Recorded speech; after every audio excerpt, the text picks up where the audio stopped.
So the world of dating advice coaching really pisses me off. There's so many scammy, terrible coaches out there, but you can learn a lot about like sales and selling and some of the scummy things they do and how to avoid getting scammed essentially based off having been pitched a lot. So I've been pitched a lot and I've been sold a lot. I've also been someone who's been pitched a lot and said no to various dating coaches. And these are like, this is basically high ticket selling because these are not cheap programs. These are programs that cost a lot of money for some coaching or product. And I will say there are good coaches, but there are also terrible ones.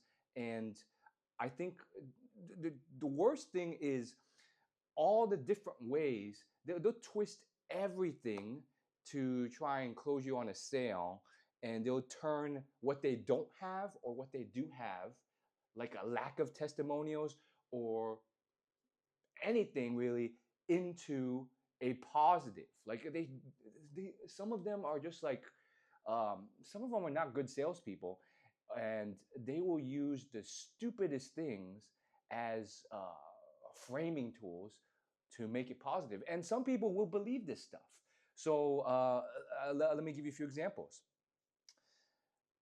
A lack of testimonials. So typically they'll be like, you should use tons of testimonials as proof that your service is good. And I think this is the reliable, effective way of doing it.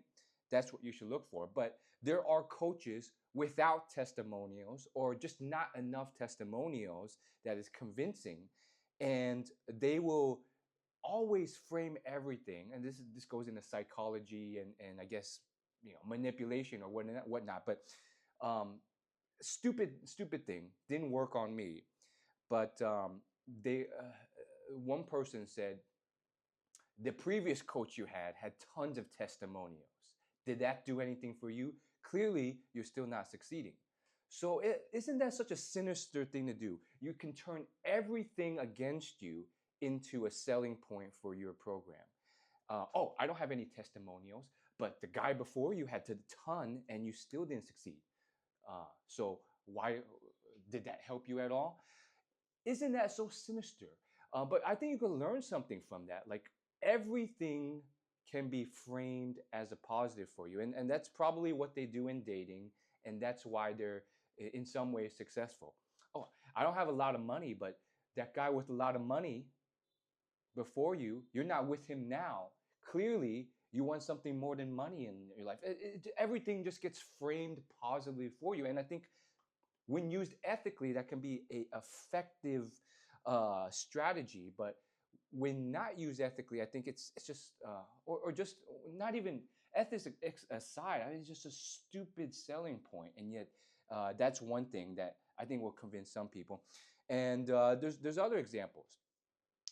Uh, one other coach. This is a different, separate coach, life coach that I ended up going with, which you know I had mixed feelings about his effectiveness. I think it was a lot more theory than uh, real practical experience.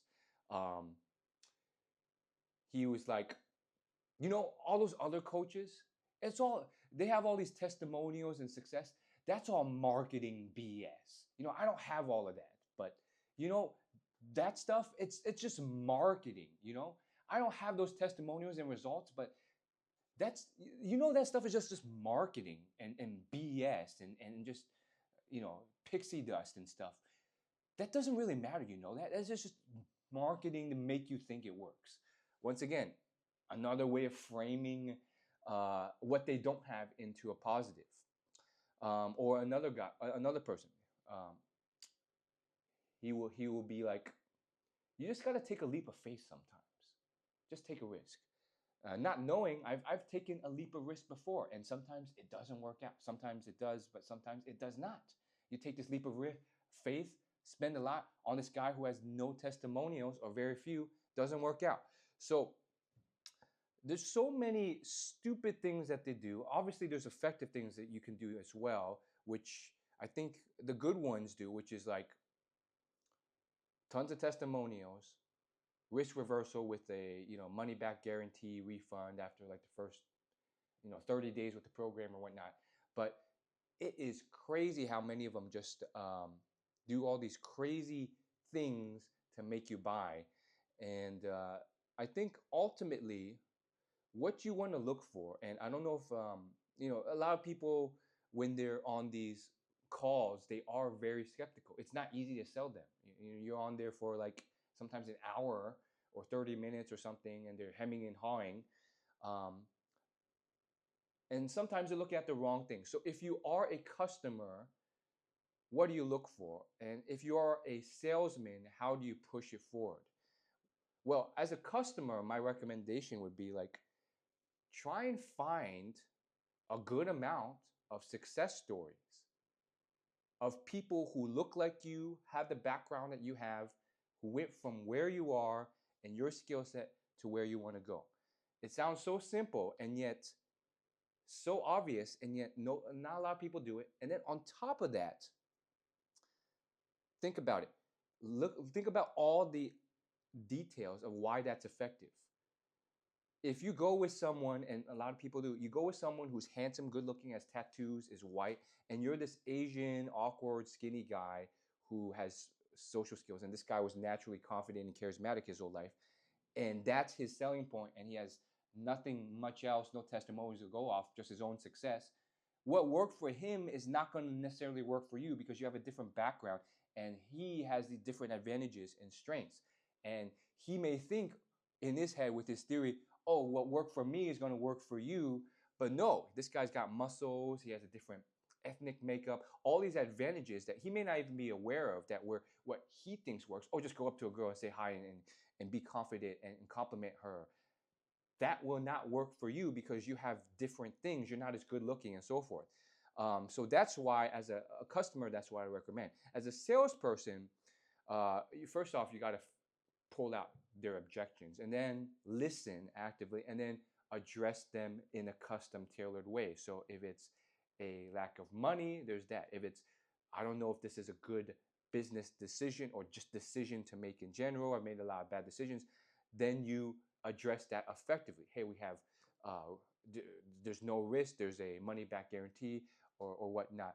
But you got to address each of these things effectively, and you have to actually have a good service and product, and you actually have to sell them on this effectively. If you don't have testimonials, build them. Don't come up with these lame, terrible, uh, you know, objection handlers. Oh, I don't have testimonials, but the guy, the guy before you did.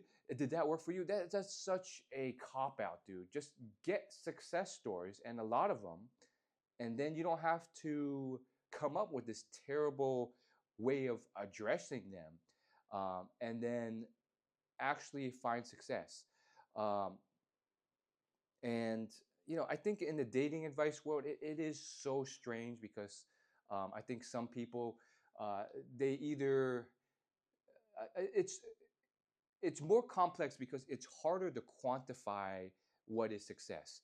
And I think some coaches, a lot of them make the mistake of just saying, look at all these photos or videos of students hanging around attractive women. And I think that's better than nothing.